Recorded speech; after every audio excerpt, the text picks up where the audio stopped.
combination with the chartreuse coleus that was more sun tolerant. And they had it in these planters, multi-level planters, with the taller plants toward the back and the potato vine draping down over the front.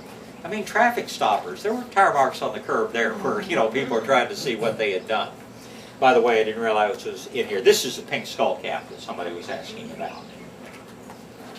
So, the little potato vine is a great plant for sunny areas. Comfrey, they call this southern bachelor buttons. This is not what the northern folks, I won't call them Yankees since that's only half a word, but what we call the southern bachelor button.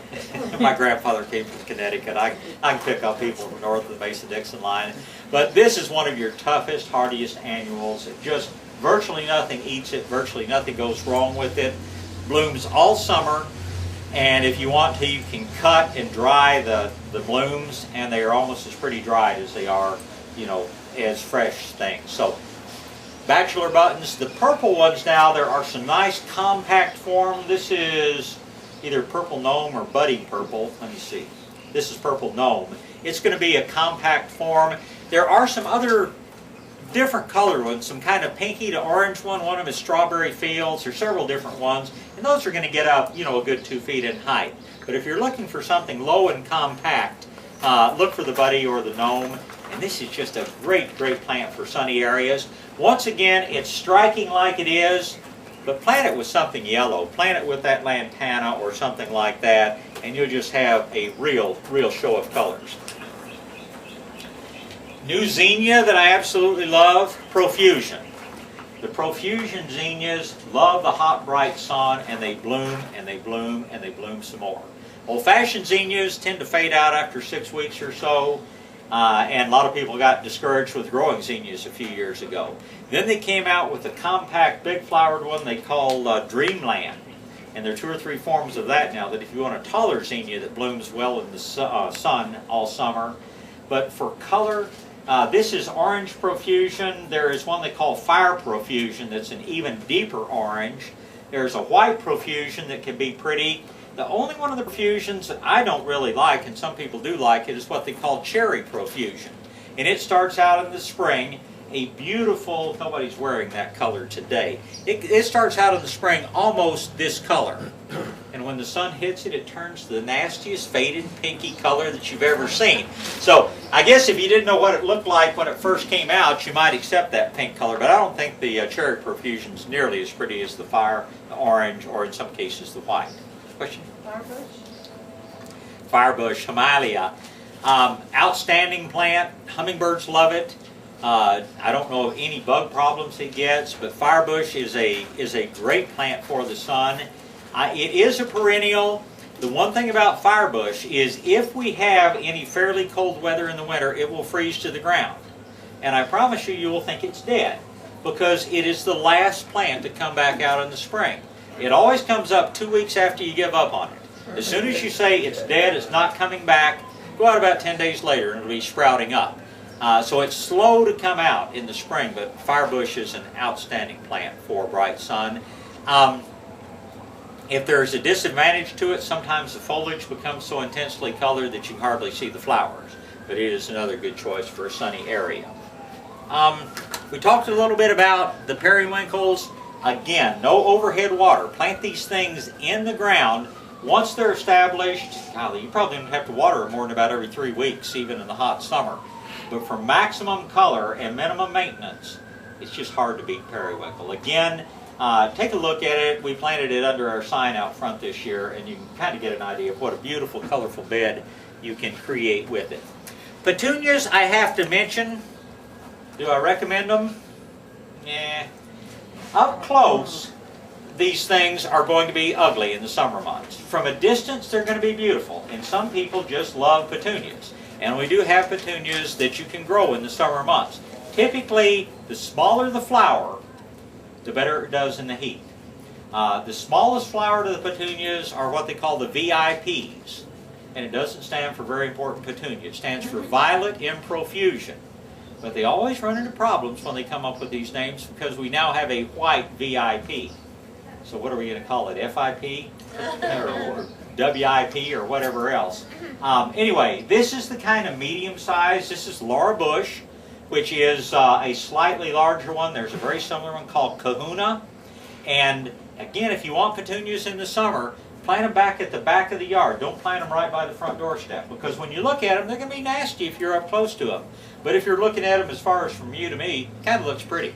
So if you got to have a petunia in the summer months, though, don't wait until late spring and then plant your real big flower ones, because they're not going to do much in the heat. Yeah, probably ought to talk about these two guys. This is another one that looks like kind of a wimpy grower that's not. This is called a dulberg, D-A-H-L-B-E-R-G, dulberg daisy. And I've seen these things in bloom when it was 120 degrees. I've seen them in bloom when it was 20 degrees. It grows for about 18 months and then it dies. But it makes a lot of seed before it dies. The funny thing is, the seed never seems to come up where the mother plant was. If you plant a big spot of dulbergs here 18 months from now, this area is probably going to have pretty much died out. But you got a beautiful show of dulbergs out here. Why? Who knows? But it's a neat little plant. It has a highly aromatic foliage, so the deer don't usually bother it. Now, if you've got a real high concentration of deer, you'll end up like Donna. Her deer come along and they sniff it to see if they want to eat it. And if it smells good, they eat it. If it doesn't, they just grab it and pull it out of the ground. I guess they think they're going to convince her to plant something else, but they don't know Donna. So, anyway, another great little plant. Khufia. Everybody knows a form of khufia that we call Mexican heather, which, by the way, will grow in the sun if you give it good soil. If you put it in lousy soil, it's going to look nasty. But where you're looking for really bright color, I mean, that red just really stands out. And this is what they call the bat face khufia. There have been quite a few improved forms of this plant. I think it's Khufia ignea or something like that. Nobody can remember the botanical name, including me, so you make up a name like bat face for it. But now there's flamenco rumba, is a little bit bigger flower, also bright red. There's actually a purple bat face that has kind of a violet colored flower to it. But again, a hardy plant that loves the sun, has very few problems, and again, it's one of those things that many people have never seen, and if you want to have the unusual, this is a real tough and good plant to plant in that hot, sunny area. You have a pink one out there too that I've never seen, pink and white. Yeah.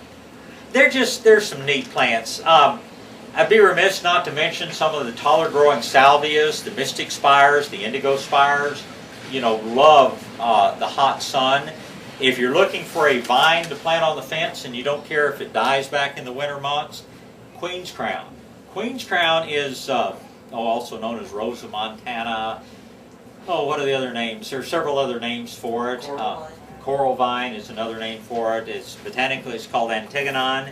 The older forms typically did not start blooming until late summer, about August or so. The newer Queen's Crowns are very much richer in color, plus there's a pure white form. They're already starting to bloom now. And you talk about something that will grow, will cover a fence, will give you just intense flowers all summer long. The hummingbirds love them, the butterflies love them.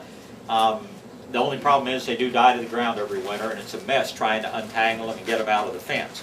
But if you're looking for a vine that will just thrive in the sun, don't miss Queen's Crown. It's just another one of those that really should be planted. Yes? Coleus. I know there supposedly are newer varieties that are sun tolerant. My experience with Coleus, two experiences with Coleus. Most of the so-called sun-tolerant Coleus are ugly. I mean, when you compare them to some of the beautiful colors we get in the flowers, and when you compare them with some of the gorgeous, bright-colored Coleus that won't take the hot sun, I just don't think they're very pretty. We get some. Alabama is probably the most common. But again, if it's marginal, improve the soil. Put a Coleus in really good soil, then it'll take a whole lot more sun than it will in poor soils. But I'm not real big. It's just kind of like the bronze leaf begonias. Yeah, they'll grow in the sun, but they're so much prettier in the shade. I'm not going to recommend them to you for sun. Does anyone else have a favorite plant for the sun that you want to talk about or mention?